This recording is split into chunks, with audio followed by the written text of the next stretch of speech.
I think I'll just get this other part out of the way first.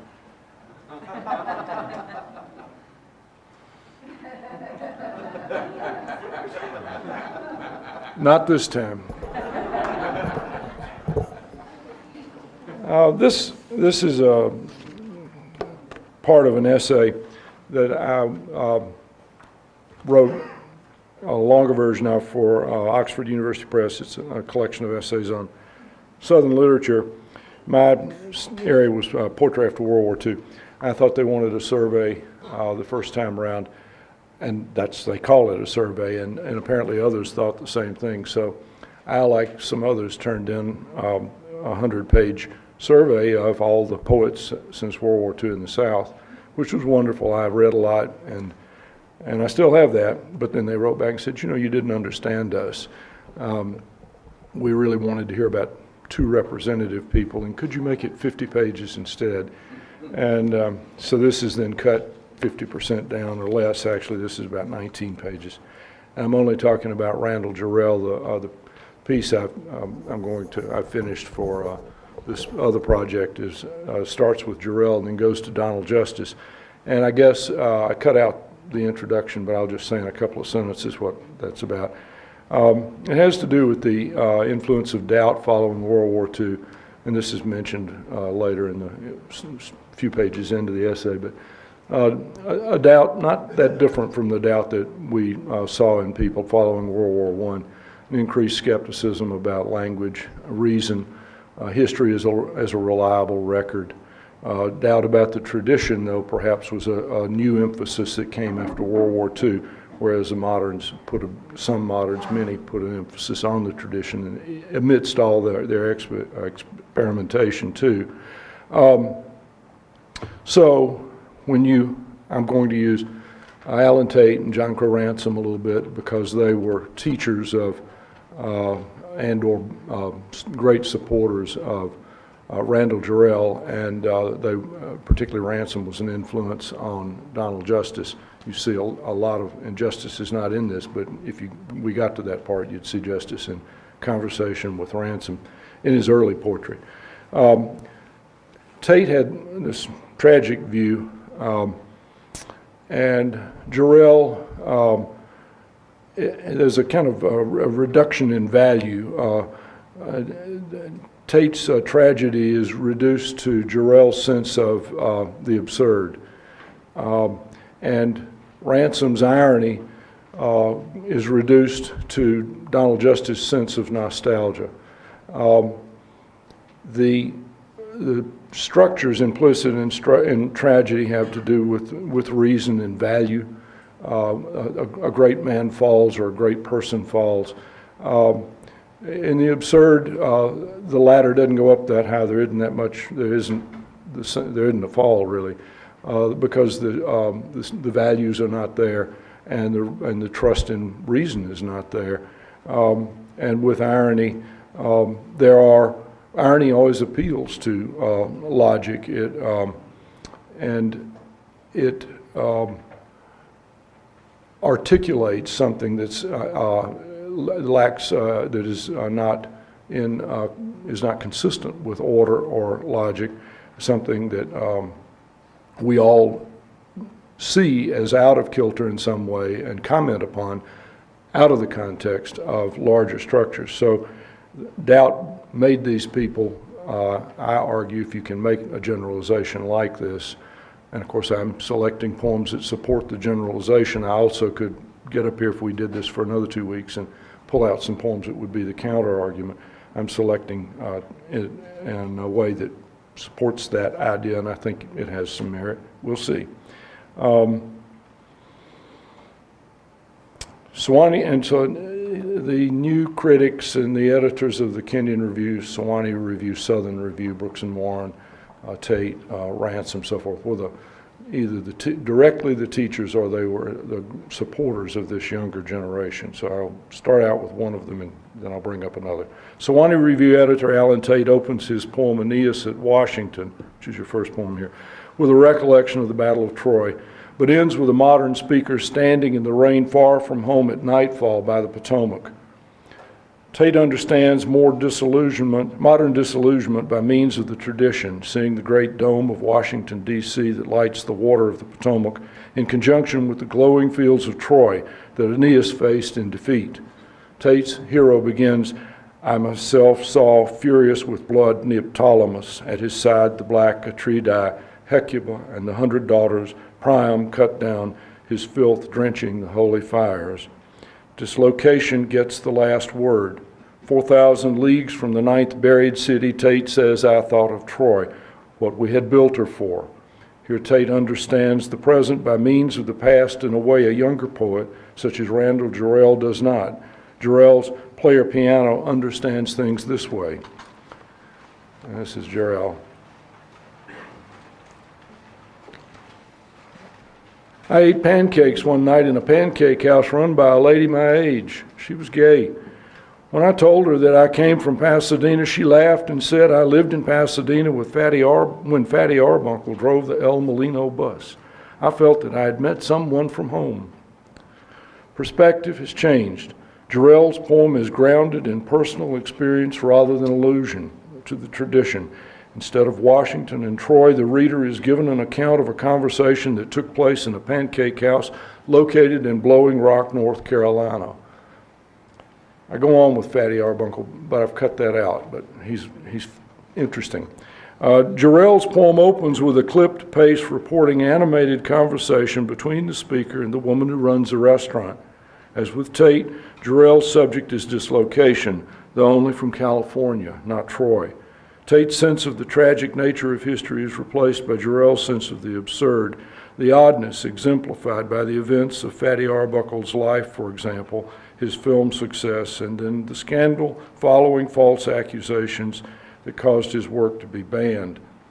Unlike the trials Aeneas endured, the tabloid events of Fatty Arbuckle's life are small beer, but Arbuckle's story makes a good match for Jarrell's frustrations.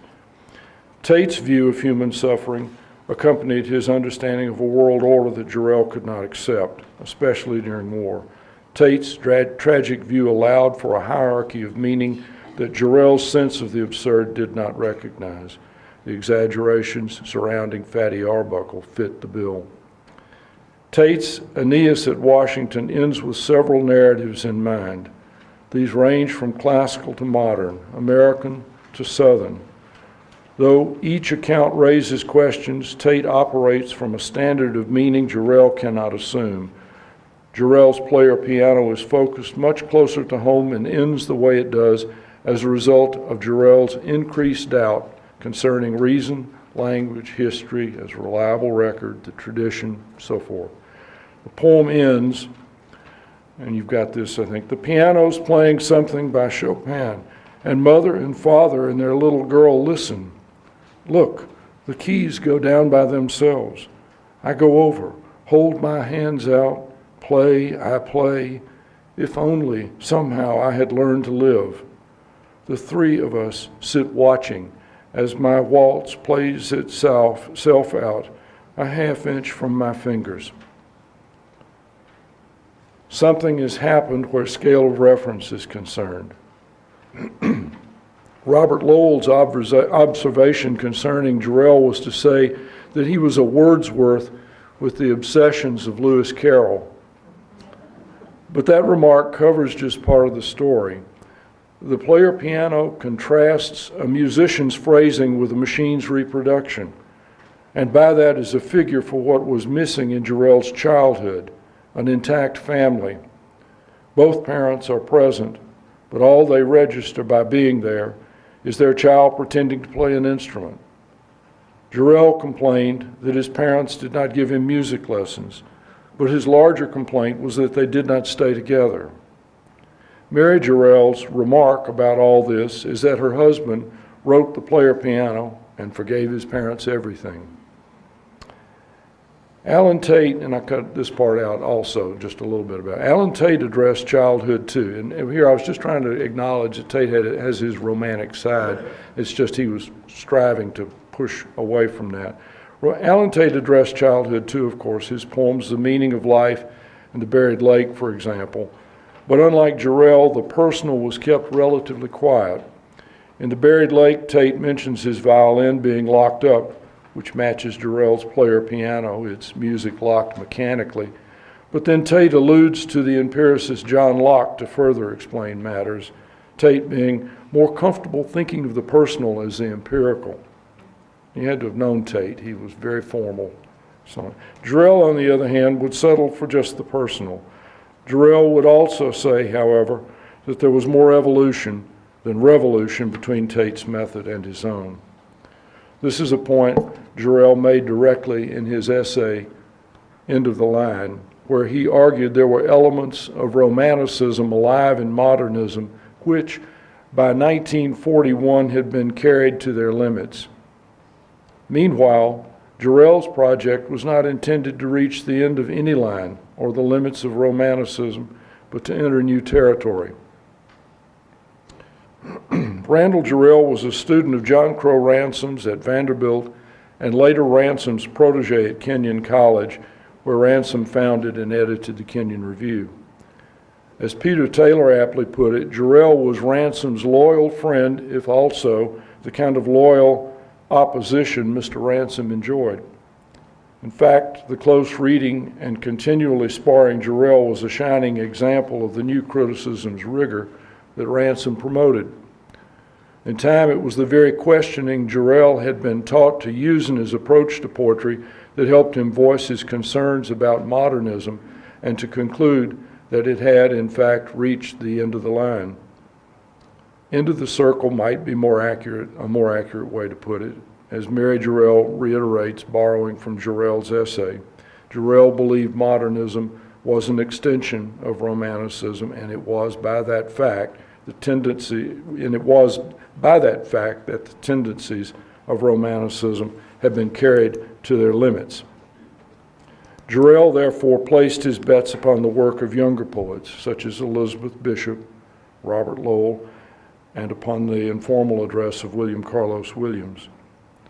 Jarrell, whom Ransom referred to as an enfant terrible, he said that when Jarrell showed up as a freshman at Vanderbilt.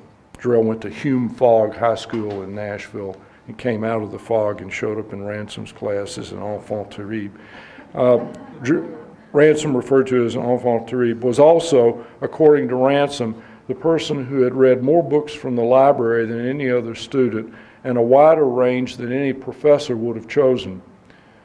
Jarrell's best-known poem is The Death of the Ball Turret Gunner, which you all have, and in many ways that poem appears to be a model for the aesthetic practices encouraged by Ransom, Tate, and other new critics, Cleant Brooks, Savy in particular. But the objective character of Jarrell's most anthologized poem is atypical of his mature work, which tended to focus upon subjective concerns. Jarrell's more typical employment would be his rumination on the subject of a girl in a library. That's the title of one of his poems, for instance, or the sorts of matters he discusses in the Martian, Moving, or the Orient Express, The Woman at the Washington Zoo, Nestus Gurley, The Mockingbird, The Lost World, The Lost Children, and again the player piano. The Death of the Ball Turret Gunner, however, Jarrell's Gunner, as he referred to the poem in a letter to Allen Tate, May 10, 1945, is focused upon the animal-like anxieties of a soldier in combat. I'm quoting, "From my mother's sleep I fell into the state and I hunched in its belly till my wet fur froze." Jarrell begins. This is innocence, the mind's capacity for abstraction, i.e. the state, carpet bombing, soon the atom bomb, and the violence of war. The belly of the bomber and the fleece of the flight suit are two parts of that animal existence, the animal existence of the gunner. As he hangs fetus-like upside down in a plexiglass gun turret, suspended from below a B-17 or a B-24 bomber, sent on what we would call a mission, flying miles above the surface of the earth upon which targets, not people, are eliminated. And Jarrell had other dehumanizing particulars in mind. As he remarked, being in the Army is like being involved in the digestive process of an immense worm. Or it, the Army, is like being in an orphan asylum in a Dickens story, or in an old-fashioned, inefficient jail. And the list goes on. The Army is everyone's lowest common denominator. If I were a salad, I'd eat myself. The great feeling you have in the Army is that your own knowledge and the other person's ignorance don't differentiate you at all so far as what's going to happen to you is concerned. Whether you're a gunner or a clerk, safe or dead, is random so far as the state is concerned. I feel so rotten about the country's response to the bombings at Hiroshima and Nagasaki that I wish I could become a naturalized dog or cat. It is as if there were no longer mankind, but only men. Several of the above statements bring a smile, but they also provide paths to understanding why World War II marked a turn in the thinking of Randall Jarrell's generation. The objectivist ambitions of Jarrell's modernist mentors, Jarrell believed, were claims more than demonstrated truths, and the lost cause, taken seriously by his Southern elders, was never a cause for Southerner Jarrell. The irony that was such an effective test for truth under Ransom's pen was a short circuit for Jarrell because it did not engage adequately the unconscious part of the human psyche, a range Jarrell pursued with his interest in psychology and in folk materials. For Jarrell, the immense worm had dissolved some of the ways by which one understood one's place in the world. More basic ways waited. A short, funny poem, Jarrell entitled "A War," captures part of Jarrell's modification of Tate's sense of the tragic, as well as Ransom's irony. A different world is promised those who go to war to make things better. But then Jarrell turns the promise around. They're set out slowly for a different world at 4 on winter mornings, different legs. You can't break eggs without making an omelet. That's what they tell the eggs. The play on you can't make an omelet without breaking eggs is that you can't make a war without killing soldiers. The other side of this is that you can't kill soldiers without making a war, as though killing itself were the general purpose here. This reasoning moves from national need to something mindlessly appetitive, such as the digestive processes of an immense worm. The shallowness of the maxim quoted, plus the apparent playfulness of Jarrell's rhyming, serve to dramatize the false justification the eggs are given. And now this is what happens when I revise at 2 in the morning. It's just, I told Bob Hass when I start writing things like this, I'm like the little kid that thinks he's going to find a new model for the universe. So here we go. Jarrell's laughter is a more skeptical version of Wilfred Owen's ironical use of Horace's Dulce et decorum est pro patria mori. He quotes the first part of that. Owen does. Laughter is a more skeptical treatment. Jarrell's laughter is a more skeptical version of Wilfred Owen's use of Horace's line. Laughter is a more skeptical treatment of a subject than irony is. It has less trust in the logical structures that remain in mind when irony is observed.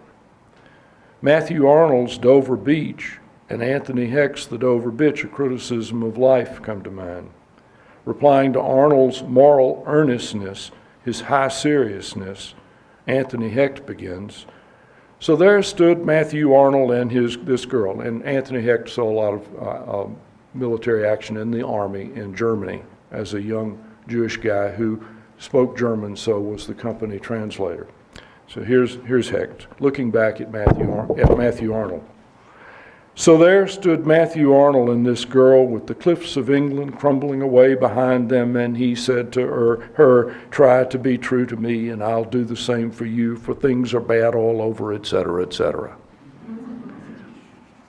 Such a different tone from Matthew Arnold's Dover Beach, with its, and there's with its high seriousness and so forth. And there's Yeats too, his Leda and the Swan. meant to explain the inauguration of a new cycle in history, to which Mona Van Dyne's Leda makes reply.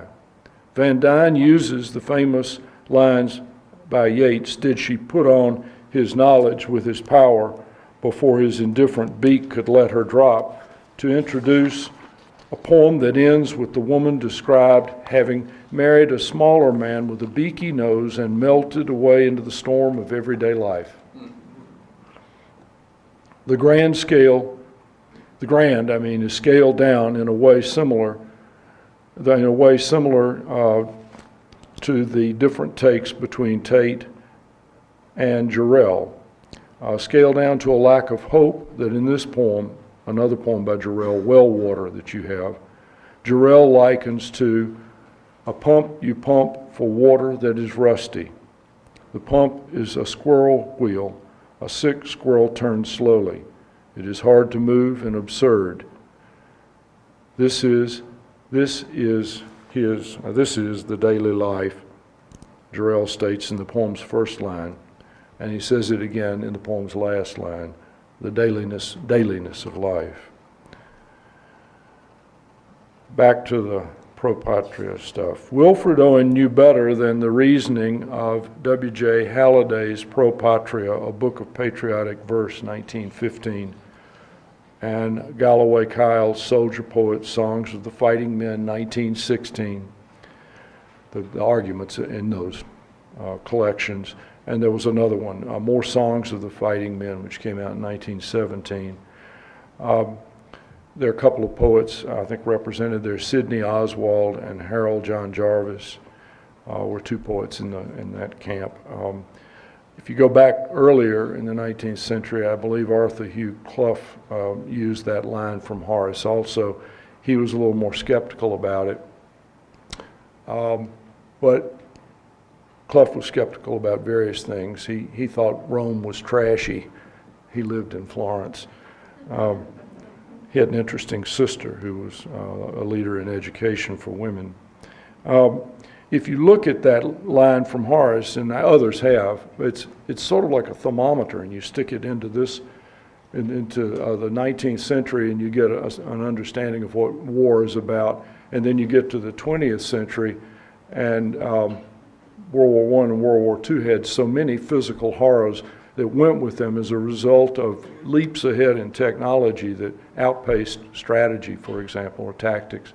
That the carnage was of another level. So that quotation with Owen is ironical, and by the time Jarrell comes along, he doesn't quote Horace directly, but he is in dialogue with that kind of idea, that is the idea of patriotism, and he's continually finding ways to question that, pull the carpet out from under it. Randall Jarrell's interests in Gestalt psychology, ethnology, and folk literature were also related to his capacity for doubt, plus something of an existentialist sense of the absurd. And these interests contributed to Jarrell's influence upon Robert Lowell. Jarrell's advice to Lowell was that he start from a real point of departure in contemporary real life. I don't know why I used the two reals. I got it the first time, but there it is. For Jarrell, the real and the subjective were inseparable, whereas for early Lowell, before he wrote the work included in Life Studies, a substantial part of a poem's reliability depended upon allusion to the tradition, plus the astringence of irony, paradox, and ambiguity. Jarrell made a case to Lowell that he changed this, and Lowell did. In keeping with Jarrell's injunction about contemporary real life, Lowell made cataloger William Carlos Williams into a model for him that historically minded Alan Tate had previously been. Lowell shifted his scale of reference, and amid other significant events in his life, divorce, the death of his parents, serious bouts with bipolar disorder, this change occurred as Lowell abandoned the hierarchies of the Catholic Church for a more horizontal view of things. And I don't have this included, but there's Lowell's poem Beyond the Alps. Beyond the Alps is a useful poem by which to consider this last part of Lowell's aesthetic shift. As he says, life changed to landscape. Much against my will, I left the city of God where it belongs. He's traveling from Rome on an overnight train to Paris, and he depicts that train ride. As he comes into Paris, the city of art, his journey ending, the train is slowing, and he sees the buildings and streets of Paris passing in the train's windows. Lowell's journey, no longer mapped by the coordinates of the church, ends with Paris, our, quote, black classic, moving by like snapshots through his train window, or as he says, breaking up like killer kings on an Etruscan cup. Our limited knowledge of the Etruscans and their killer kings matches the limits Lowell faced to making sense out of Europe's killer dictators. For him, the reliability of our understanding at this point is contracted to discontinuous brief moments ticking by a window in a discrete compartment of a slowing train, a place where all the previous night the blear-eyed ego has kicked in its birth. That is, the suffering that Jarrell depicts occurring during World War II in such poems as The Death of the Ball Turret Gunner and A War, Lowell captures in the civilian aftermath of that war. Jarrell's trust in the use of contemporary real life for a poem seems, I'm not sure what I did here. Jarrell's trust in the use of contemporary real life to support a poem is evident when he passes that advice along. Very evident, I think, in a poem such as Skunk Hour, where there's no travel. Lowell is in a small town, Castine, Maine, and there's the conclusion involves Lowell standing out on the back steps of his aunt's house, which is on a little square on the upper left. If you're down on the main street, not Main Street, but the street that runs in front, looking up, it's over this way to you, and Main Street's over that way, watching this mother skunk who jabs her wedged head in a cup of sour cream. She drops her ostrich tail and will not scare. This poem's dedicated to Lowell's good friend Elizabeth Bishop, and it addresses Lowell's emotional turmoil. As he says, my mind's not right. I hear my ill spirit sob in each blood cell.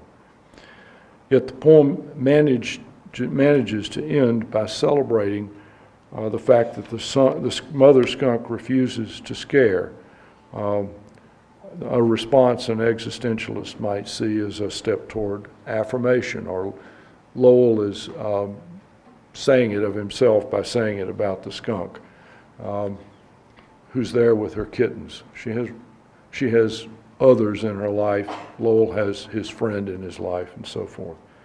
Or to see Lowell through part of the romantic prism he had used to characterize Jarrell, one might say of Skunk Hour that it is something of Lowell's update on Wordsworth's resolution and independence. Lowell's going to go on. He's not going to have another crack up. That all in the context of a time when the assurances of certain understandings seem to be false and were not trustworthy. Jarrell's interest in contemporary real life reminds one of the classroom standard taken from preface to lyrical ballads, that poets use the real language of men in a state of vivid sensation. This is where I think some of what Jarrell was trying to do and encouraging others to do was to take another look at Romanticism. And one way Jarrell went about that was, he said, Romanticism's never gone away. It's been in modernism all the way through, and we know that. But when I was young, reading T.S. Eliot, I was sort of misled. Of course, I was encouraged then to read Eliot the way he wanted me to, right? That's what those essays do. Jarrell moved through that more quickly, I think, than anybody, and saw the Romanticism still there and was busy about it before others were, and was encouraging others to look that way. So I think that real language of men in a state of vivid sensation and the contemporary real life that Jarrell talks about I think they're the same thing. Moderns such as Ransom and Tate were interested in real language and vivid experience too, but their ideal of objectivity differed from the personal emphasis Jarrell displayed in his own poetry and encouraged in others. Lowell, for his part, once described Ransom and Jarrell at Kenyon as seated on one sofa as though on one love seat, sacred texts open on their laps, 150, the other just out of college, each expounding to the other's deaf ears his own inspired and irreconcilable interpretation.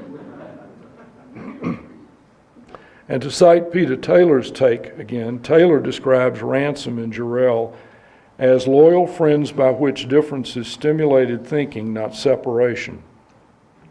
In a footnote to a letter Jarrell wrote Robert Penn Warren, and part about Mr. Ransom, when they were together at Kenyon, let's see, wait a minute, let me go back. In a footnote to a letter Jarrell wrote Robert Penn Warren, in part about Mr. Ransom, Mary Jarrell includes Lowell's deaf ears description of Ransom and Jarrell when they were together at Kenyon, and adds, the two were often at odds, and they vexed each other with their dialectics, but in his heart Ransom was proud of his brash, brilliant student, and Jarrell, for his part, she adds, knew all that he owed his learned, unyielding teacher.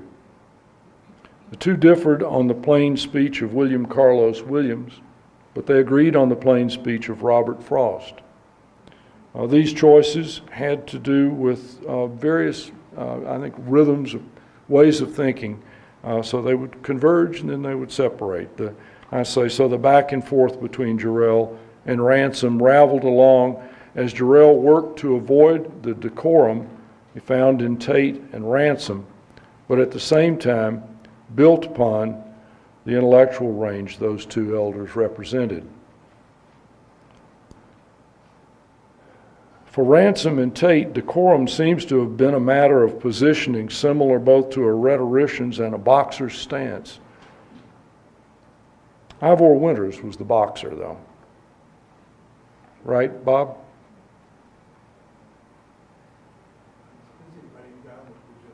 Ivor Winters was the boxer, though, right? That's right. Yes. Jarrell, with all his fire as a reviewer and his range as a poet, occupied a stance too, of course, part of which was not to limit thinking to any one system. There were vulnerabilities to be found in this almost impossible ambition. Coming later and clearly a beneficiary of Southern modernism's exposition, Jarrell nevertheless forged ahead, seemingly without the defenses sometimes provided by abstractions or systems. But this was natural to him. As he said in a letter to Alan Tate dated April 1939, doesn't have a date, particular day, I don't put any real faith in abstractions or systems. I never had any certainties, religious or metaphysical, to lose, so I don't feel their lack. I don't mean that I don't show their lack. I may very well. I think my mind is really unsystematic. Along with that, or perhaps because of it, I can't help thinking the world is too. You have to love Jarrell. The doubt Jarrell's generation absorbed, seemingly by osmosis, led to a distrust of anything too neatly arranged. In Piazza Peace, Ransom frames the debate between, and you have that in your thing, a debate between death and youth. You know, the gentleman in the dust coat they wore on in open cars and buggies and on horses in the 19th century, early 20th century with unpaved roads, goggles, a hat, dust, you know, what it represents. It's a debate between death and youth that he carries out by balancing and the final lines. The final lines of that two poems. Let me get that sentence from the start again. In Piazza Peace, Ransom frames the debate between death and youth by balancing the final lines of that poem's two characters. I am a gentleman in a dust coat trying, the one character says. I am a lady, young in beauty, waiting, the other replies. Ransom's matched statements dramatize his poem's argument concerning the brevity of life. In contrast, and you have some of this too, Jarrell ends A Game at Salzburg with only one statement. In anguish, that's an oversimplification. I mean, he's got both statements. Both poems have two statements in them. Anyway, Jarrell ends his poem with this line: in anguish, in expectant acceptance, the world whispers, Hia ben-e. Earlier in that poem, it's a children's game. I'll just go ahead and read this. So that translates the German, here am I, or we probably would make it here I am in English. Earlier, Jarrell's speaker has answered a little girl who's having some ice cream who has said that, Hia ben-e. He says, da bist du, or there you are, or there are you, depending on how you want to do the syntax. But here I am, there you are. It's a game. The child says that, and the adult replies. As Jarrell was careful to note, this is a statement and response used for a two-parts children game played by Germans and Austrians, in which the child says to an adult, again, here I am, or here I am, and the adult replies, there you are. Here I am, there you are. The two statements in Ransom's poem change pitch in one direction, and the statements in Jarrell's poem do so in the opposite direction. Ransom's, a gentleman, a lady. It descends, then rises. Jarrell's, I am, you are, rises, then descends. I think I'm right about this. It wasn't just late hours. The unrealistic character of the lady's rising speech is part of Ransom's irony. In contrast, Jarrell leaves that door ajar. By the rules of the game that Jarrell's poem echoes, there is a hopeful rise in pitch, then an authoritative, that is, adult, descent in pitch, a conclusiveness. Then Jarrell repeats the first statement again at the end of the poem, but provides no second voice in reply. Leaves the door ajar. Borrowing from Jarrell himself, one might say Jarrell's lack of closure leaves his poem at a real point of departure in contemporary life. Jarrell thought of the exchange between child and adult as being something close to God's people speaking hopefully and God replying. Ransom's conclusion was balanced. Jarrell's was meant to leave matters tilting due to a lack of response. The adult, godlike, or authoritative part in his poem has chosen silence. Jarrell's doubt does not assert, as he did often as a reviewer, so much as omits. It omits, leaving the reader to complete matters. And I'll stop for a second and say this. One of my earlier impressions of Jarrell was fogged because I read a lot of his criticism. And he had a biting wit, and he could just really come down on somebody. He could find the weakness, and he would describe it in a way that would make you laugh, and if you had a good laugh, you would remember. And when young poets read a review by Randall Jarrell of their books, often the newspaper rattled. So there is a kind of closure of reason and everything. He's certainly depending on reason to make his points in his criticism. Then you go to his poems, and they're quite different. And I think I didn't read him as sympathetically and wisely as I should have in the beginning, because I was still looking for that kind of closure in his poetry that I found in his prose, and that wasn't what he was about. And I think I understand a little better now why those things are different, and it may be why his poetry hasn't been valued as much as it should be. And only by valuing looking at his poetry more seriously, I think, can we understand some of the influence he had, in the encouragement, let's say, that he provided Robert Lowell and others to broaden what they were doing. You if you read the prose first, then you go to Jarrell and you wonder why you're not getting the laughs, say, or why you're not getting that precise click of a well-oiled door, a lock to a door or something. And he just, that's not what he really, that's not the way he understood the world. What he was doing as a reviewer was taking what he was given and trying to evaluate what somebody else had done. And he was writing a review. And the very idea of a review has a kind of boiling down aspect to it. So I think that may be part of why you look, it seems as though well, you may not be prepared to launch into the poems if you've read the criticism first. So let's go back. And so I say here, I start this sentence with an and. That's because I didn't mean to stop and digress like that. And there were other overlaps between Ransom and Jarrell. Both poets wrote about young women approaching adulthood. I think you have this one, Blue Girls. Ransom's Blue Girls opens with the lines, twirling your blue skirts, traveling the sward under the towers of your seminary, while Jarrell's A Girl in a Library begins almost intimately, an object among dreams, you sit here with your shoes off and curl your legs up under you.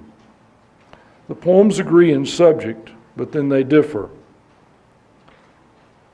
Ransom surveys several women from his customary remove, employing the irony of an elevated tone meant to maintain order, while Jarrell risks a close-up that implicates speaker and reader alike. Ransom writes about several women, Jarrell about one. Ransom's young female seminarians travel a sward, a little archaic, while Jarrell's student is seated inside having curled her legs up under her. Despite these differences, however, the subjects are similar. But then Jarrell's remembered for doing other things. For his contribution, so he takes the topic that that Ransom has taken, and he looks at it. They share an affinity in terms of what they want to write about, but they handle the subjects quite differently.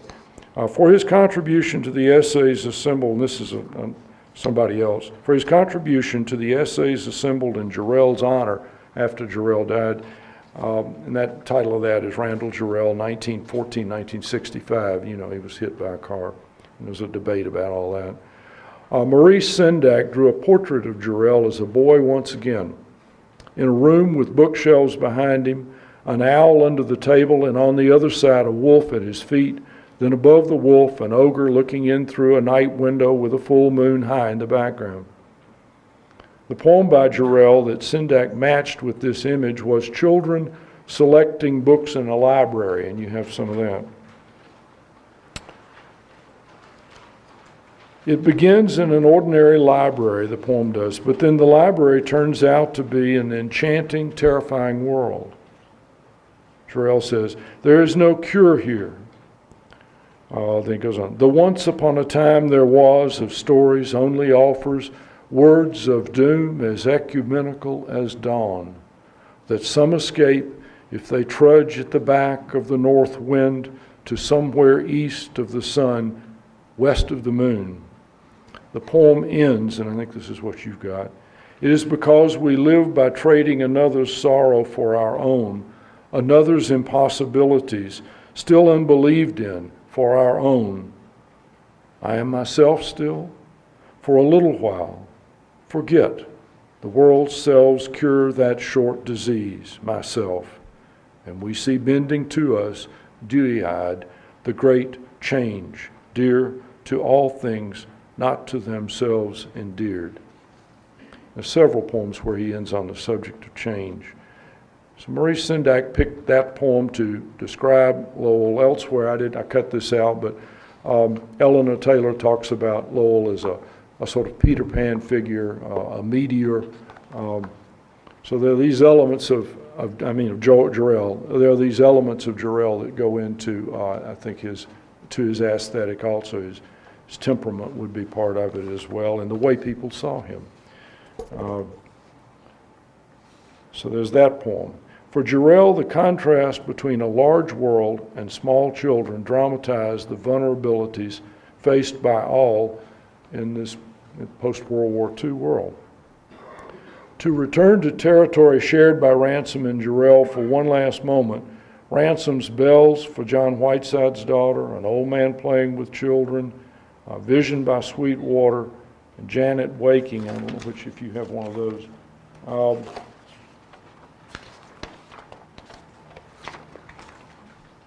You don't.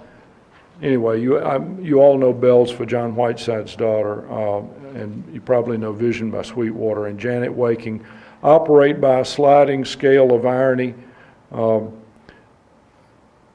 and subjects of time and age and death. That's the way Ransom looked at all this. These poems they open psychological dimensions just as Jarrell's do. Ransom's dispassionate voice, however, is meant to damp feeling with stoic reason. Yes, we know these things, but we will articulate them rather than submit to emotional disorder.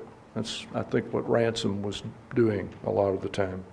The understatement Ransom employs is meant to give balance and to keep what he has imagined alive in the reader's mind. In some ways, Jarrell's strategy is similar to Ransom's. For him, reason and predicament also confront one another. But unlike Ransom, Jarrell's brand of doubt argues reason and balance will not win. Or as Jarrell put it when writing about military life in World War II, and this is what I quoted, one of the things I quoted, the great feeling you have in the Army is that your own knowledge and the other person's ignorance don't differentiate you at all as far as what's going to happen to you is concerned. If one considers Jarrell as a sick child moving the sleeping beauty, variations of the Prince, children selecting books in a library, the girl dreams that she is Gazelle, Wellwater, The Lost Children, The Owl's Bedtime Story, those are some of them. One finds that while Jarrell opens many of the same subjects Ransom does, he tends to leave them open. And I've said that before in other ways. He avoids closure, aesthetic closure, in a way that Ransom is happy to achieve that. And I think that stems from a lack of, he doesn't believe, well, there's a lack of traditional faith in Jarrell, as he says in that letter to Tate, and there is a certain guardedness, or there's skepticism about the adequacy of reason in the face of human events of what we do. For one more comparison, Ransom's The Equilibrists and Jarrell's The Martian perform similar tasks, but do so by different methods. Ransom's two unhappy lovers are summarized this way in The Equilibrists: but still I watched them spinning, orbited, nice. Their flames were not more radiant than their ices. Ransom summarizes: equilibrists lie here, stranger, tread light, and concludes, let them lie perilous and beautiful. I'll just digress one more time because I have 4 minutes. I always hear something of Yeats's Under Ben Bulben, his epitaph, cast a cold eye on life, on death, horsemen pass by. Ransom says, equilibrists lie here, stranger, tread light. I think I don't know, there's maybe something of a rejoinder there, but at any rate, that was that level those two, I believe, enjoyed. Employing elements of Grimm's fairy tales, in contrast, Jarrell's The Martian ends more situationally, not on a conclusive note, but in a complex chord, too skeptical for heroic resignation and too engaged for irony. And then this is the last thing, I think, poor Hansel starts. Poor Hansel, once too powerless to shelter your own children from the cold or quiet their bellies with the thinnest gruel, it was not power that you lacked, but wishes. Had you not learned? Have we not learned from tales neither of beasts nor kingdoms nor their lord, but of our own hearts, the realm of death, neither to rule nor die, to change, to change. And I think that whole change thing, the preface to the ballads, the Coleridge Wordsworth project, what Jarrell had in mind when he made his recommendations to Lowell, that this change thing that he talks about at the, there are other poems where he ends with that, is at the heart of it. For Randall Jarrell, the distance that accompanied irony needed to be reduced. Decorum could be removed somewhat the way the shoes are removed in Jarrell's poem, A Girl in a Library. His wager was that directness would shed more light. The straightforwardness of this marked a new take for poetry during the second half of the 20th century. The doubt Randall Jarrell felt following World War II encouraged his replacement of Tate's sense of the tragic and Ransom's reasoned balance with Jarrell's sense of the absurd. And then this sets up what comes next. Then shortly after, this sort of modification occurred all over again as Donald Justice decided nostalgia was as close to irony as anyone could stand honestly. But that is another topic.